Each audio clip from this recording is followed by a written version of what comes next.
Hello viewers, this is me Abdullah Mahmud আছি আপনাদের সাথে। আজকের টিউটোরিয়ালে আমরা আলোচনা করব switch case in C sharp. আমরা দেখব সি শার্পে কীভাবে সুইচ কেস ব্যবহার করা যায়। আমরা একটা কাজ করি, প্রথমে ইউজার কাছ থেকে একটা নাম্বার নিব। তাহলে আমরা একটা হিন্ট মেসেজ দিই, console.write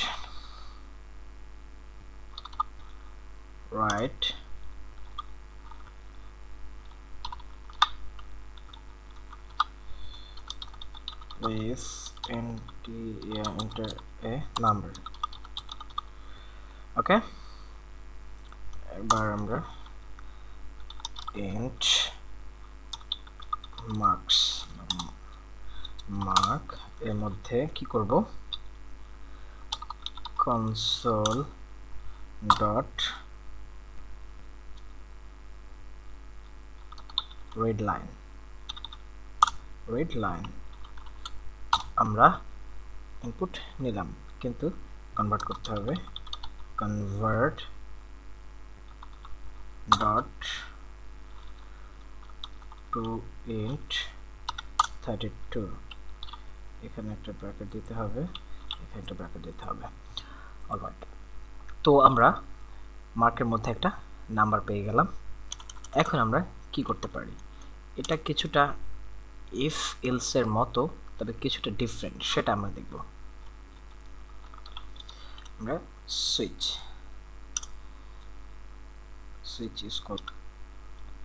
সুইচ লিখলাম, এর মধ্যে আমরা এই মার্ক ভ্যারিয়েবলটা দিয়ে দিলাম, এবং কি হলো, তাহলে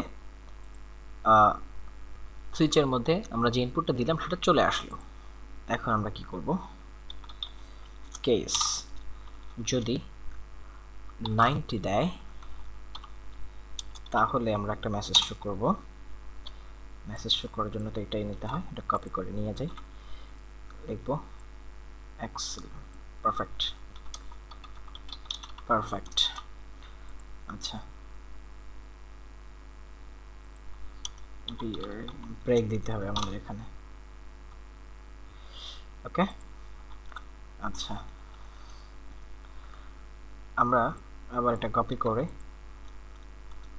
আচ্ছা ব্রেক কেন দিচ্ছি, এটা কিন্তু একটা কোয়েশ্চেন, যে আসলে আমরা ব্রেক কেন ইউজ করলাম, তাই না? ব্রেকটা এই জন্য ইউজ করলাম যে যদি এটা এক্সিকিউট করে তাহলে প্রোগ্রামটা মানে সুইচের এখানেই ব্রেক হয়ে যাবে, পরে আর যাবে না, এই জন্য আমরা ব্রেক দিচ্ছি।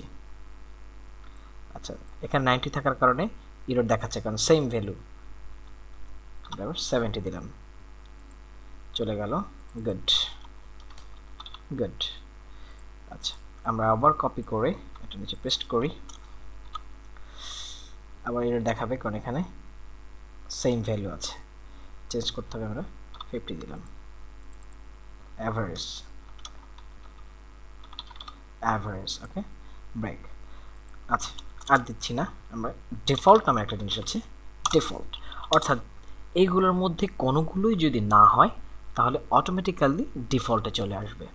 ডিফল্টে এসে একটা মেসেজ শো করবে, সেটা হচ্ছে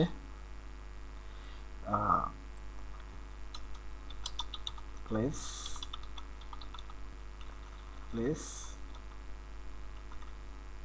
insert a valid data। এখানে ব্রেক লিখতে হবে। তাহলে কি হলো, আমরা আগে যেরকম এখানে এটা করতে পারতাম না, ইফ দিয়ে ইলস, তো সেই কাজটা আমরা সুইচ কেস দিয়ে করতেছি খুব ইজিলি। কি করলাম, ইউজারের কাছ থেকে একটা ইনপুট নিলাম, সেই ইনপুটটা সুইচের মধ্যে দিয়ে দিলাম। এখন ইউজার যদি 90 ইনপুট দেয় তাহলে এই কেসটা প্রিন্ট কাজ করবে, বাকিগুলা কাজ করবে না। এখন ইউজার যদি 70 দেয় তাহলে প্রথমে এটা চেক করবে এটা 70 না, সেজন্য এটাতে চলে আসবে এবং এটা কাজ করবে। ব্রেক থাকার কারণে পরে আর যাবে না। এখন ইউজার যদি 50 দেয় বা 50 দেয় তাহলে এটা চেক করে দেখবে কাজ করবে না, এটা চেক করে দেখবে সিমিলার নাই বা মিল নাই, কন্ডিশন স্যাটিসফাই করেনি বিধায় এটাও কাজ করবে না। কিন্তু এখানে এসে কন্ডিশন স্যাটিসফাই করবে বা 50 দেখতেছে, সেজন্য এটা কাজ করবে, বাকি ডিফল্ট যেটা বাকি আছে সেখানে আর যাবে না। এখন ইউজার যদি 40 দেয় তাহলে এটা চেক করে দেখবে, এটা চেক করে দেখবে, এটা চেক করে দেবে, কোনোটাতেই যাবে না, লাস্টে ডিফল্টে চলে আসবে এবং ডিফল্টে যে ইনস্ট্রাকশন দেওয়া আছে সেই কাজটা করবে। আমরা একটু রান করে দেখব। ওকে, আমরা প্রথমে 70 দিয়ে দেখি, আমাদের গুড আসার কথা, গুড বলে কিনা। Yes, good. তার মানে হচ্ছে 70 দিয়েছি, প্রথমে মার্কের মধ্যে 70 চলে আসছে এবং সেই মার্কটা সুইচের মধ্যে চলে আসছে। তারপরে কি হচ্ছে, কেসে চেক করে দেখছে, প্রথম কেসে দেওয়া আছে 19 কিন্তু মিলছে না, পরের কেসে দেওয়া আছে 70, তাহলে মার্কের যে ইনপুট দেওয়া আছে সেটা ছিল 70 এবং এখানেও 70 আছে বা 70 আছে, সেটা সিমিলার হয়ে গেছে, এই জন্য এই ইনস্ট্রাকশনটা কাজ করছে এবং এখানে ব্রেক দেওয়ার কারণে পরের ইনস্ট্রাকশনগুলো আর কাজ করছে না। আমরা আরেকবার দেখব ডিফারেন্ট ভ্যালু দিয়ে যে আসলে ডিফল্টে যাচ্ছে কিনা। সাপোজ আমরা 60 দিলাম বা 60 দিলাম, কারণ 60 এখানে কোথাও নাই, ডিফল্টে যাওয়ার কথা, means please insert a valid data, যেটা ডিফল্টে দেওয়া আছে। তো এটাই হচ্ছে সুইচ কেস বলা হয় সি শার্পে।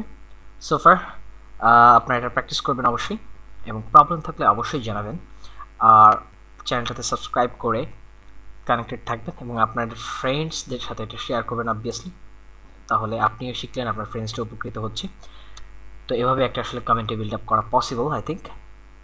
তো so far, thanks for watching this video, keep connected, thank you so much.